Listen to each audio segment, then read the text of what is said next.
we've got oil and mag. Didn't cover those. So oils, it's more or less brain and cardiovascular health product. It's fish oils. Omega-3 fatty acids, blah, blah. So EPA, 662 milligrams, DHA, 250 milligrams per one soft gel. What I'll usually do when I take my vitamin D, because it's a fat-soluble vitamin, your body doesn't absorb vitamin D if you're not taking it with some kind of fat. So again, you're having a fatty meal, cool, pop up a bunch of, vitamin Ds. You'll need about 5 to 7,000 IU for most guys if you're Caucasian.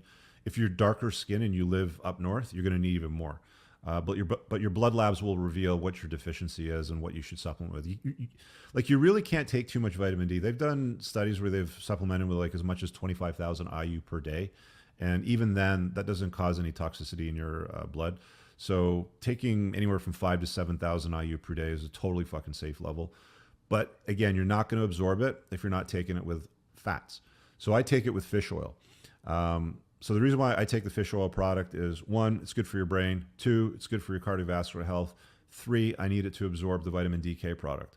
One of the things that Dr. Anthony J was talking to me about when we had him on the podcast as well, because he did his, was it his undergrad or something? I don't know. He spent a few years of medical studies and science work around cholesterol. And they had like human brains as part of what they did. So they had to analyze the makeup of the human brain. I can't remember what the percentage was, but it was a ridiculously high percentage of EPA and DHA in the makeup of the human brain. It's part of the reasons why when you go to places like Japan or the blue zones like Icaria in the Greek islands or Sardinia, for example, you have people that live so long that are totally there, absolutely there. Like they can be 100 years old and they're sharp as a whip, right? It's because their brain function is there because they have so much fish in their diet.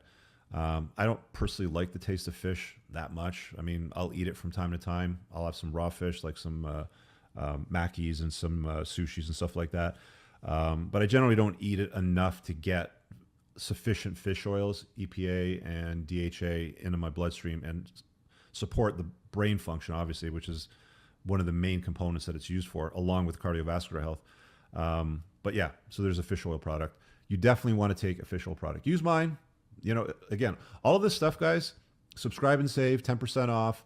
Set your delivery cadence that you want it sent to your place at, depending on how frequently, you're going to take the product. If the bottle says it's a 30-day supply, my advice is take it have it shipped to you like every 30 days so you have a fresh bottle. But a fish oil product is incredibly important. You should be taking it anyway. Why not just support the podcast and the channel and use all the stuff that I'm talking about over here? Another one we've got here is a magnesium product. Magnesium, it's reasonably available in most foods. It's in a lot of nuts and seeds. It's in some vegetables. You guys can go look it up. One of the problems with getting the minerals that you need today that I've heard over and over again is that the soils have been depleted and it doesn't have the nutrients that the plants generally have had in the past, which, extracts from soil and puts it in, whatever vegetable it is that you're going to eat. I still supplement with a magnesium product. I usually take this at nighttime because magnesium helps you sleep better. I'm not sure if many of you guys have heard about it, but magnesium is very, very useful for improving sleep, getting more deep sleep. So the quality of your sleep will go up. There's also a sleep product, which we'll talk about in a little bit. But the magnesium product is, again, a bisglycinate chelate form, which is the most absorbable form that you can get. Use it. It's incredibly important. I usually take 2 of these daily, and I generally take them at nighttime. It's also important for muscle function, testosterone, balancing your not blood lipids, your glucose level, sorry. Let me go to sleep because we were just talking about sleep. Okay, so if you pull down the sleep tab, you'll get the magnesium product in the sleep tab because, like I mentioned, it does help provide restful and deeper sleep. Alpha Z's. So I've talked about this before, guys. I've had shit sleep for years. I've got an entire podcast on the Unplugged Alpha podcast series on how to improve sleep and everything that I've done to fix that. You can go watch that if you want more details, if you've been sucking with your sleep or you're not getting good restful sleep. A really good way to track it is use an Oura ring. So that's this ring on my that finger over there. Let me take off this. That's the Oura ring over there. It's a good product. It's a few $100. It tracks your sleep and it's pretty accurate. I've asked around, and there's all these other like health trackers, Whoop bands, watches, and stuff like that. The consensus seems to be that collecting the data from your finger, more specifically the bottom of your finger, which is where all the sensors are, is the most accurate way to get it. So if you want to get an idea of whether or not you're getting deep, restful sleep and what kind of sleep scores you're getting, get some kind of a sleep tracking device. It doesn't have to be an Oura. This just happens to be the one that I use. All right, back to the Z product. So the supplementation with Z for sleep. So this is a really, really good product. I'm so glad that I've got this in the lineup, because a lot of these things I was taking separately before this was formulated. So valerian root over here, chamomile, lemon balm, passion flower. These are all herbs. These are all natural herbs that are very good. They've been used forever to help induce sleep, have restful sleep, and stay asleep. Another really useful one is GABA, which is an amino acid. I've taken it separately in the past. It's formulated in this. GABA helps calm your mind.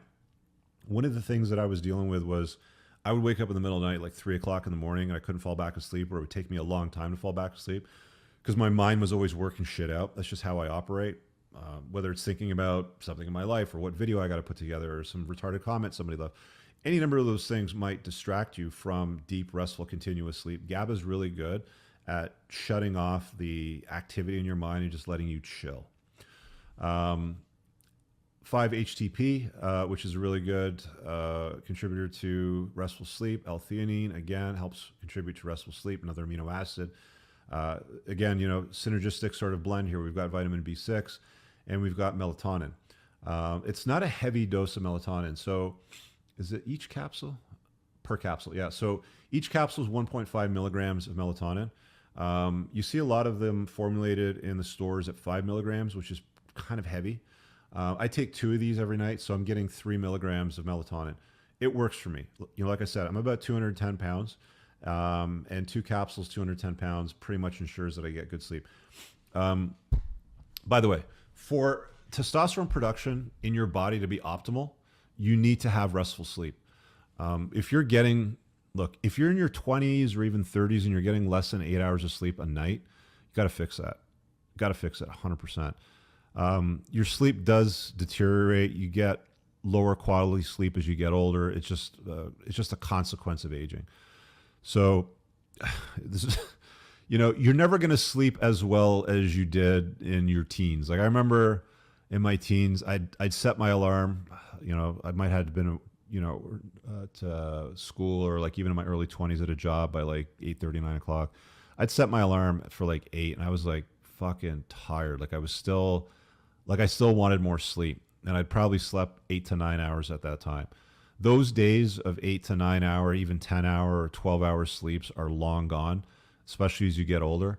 So if you're not getting minimum 7-8 hours of sleep, this is a great product to help improve sleep. Improving rest helps with fat burning, muscle building, recovery, focus, productivity. Good sleep is incredibly important. Go watch the podcast that I did on everything that I've done, because there's so many different layers of things that you can do which will improve sleep. Blackout curtains, cooling mattress, what's it called? Chili pad. Basically this liner you put on your mattress that cools you from underneath. Grounding sheets, weighted sheets. There's all kinds of things that you can do. Anyway, I covered that all in that podcast. So there's that. I think we got everything here. Let me just make sure. DK, zinc, mag, oil. We covered those. We covered the estrogen, fat loss, immune health. Did we do immune health? Yep. That's covered in zinc and Z's. Performance. We got the Nox product. Oh, on top of Nox. So Physionic, again, I can't remember his name, but the Physionic channel, you should go subscribe to it. He's got some good shit. He mentioned when we were talking about sexual performance. So I mentioned you want good nitric oxide levels. So here's a couple of other products that will help with that. You want to go to Pound Town 3-4 times a night? Trust me. Ask me how I know. This stuff works. So the nitric oxide product, Alpha Pump. You want Korean red ginseng. This product is Organica. Will that focus? You can see the packaging there. Korean red ginseng. Physionic was showing me a study about how it improves blood flow, nitric oxide production. It'll also give you some energy too, some focus and productivity. So that's really good for focus, productivity, and sexual performance. Korean red ginseng. And you want the capsule version. So it's a herb, right? It's like one of those dark, capsules. They just look like that. But it's a gel cap. So use those. Don't use any hard tablets. Don't be cheap. You buy those hard tablets, your body's not going to absorb. Another one which I got turned on to for nitric oxide boosting properties is beets. So apparently beetroots are a natural nitric oxide booster. If you're going out to dinner and you got a big night planned after dinner with your girl, the best thing that you could probably order is a beet salad and oysters, because oysters have got loads of zinc, which will help boost testosterone, and beetroot salad will help boost nitric oxide. Some people say oysters are an aphrodisiac. I don't know. I don't notice any difference. I'm always horny. So nitric oxide boosters like this. So this is I don't know what this product is, AOR. Anyway, there's the packaging. You guys can look it up. They're basically lozengers. They're beetroot lozengers, and you just sort of like let them melt in your tongue. They taste pretty good. Pop a couple of those as well. You're good to go, guys. You're good to go. I really hope you guys enjoyed that clip. If you want to watch the full-length podcast, you can find that over here, that clip's from. If you're newer to the channel, make sure you hit subscribe over here. And pinned down below in the top comment, you'll find a bunch of useful links to my website, my supplement line, books, and a bunch of other stuff. Have an amazing day. Peace out.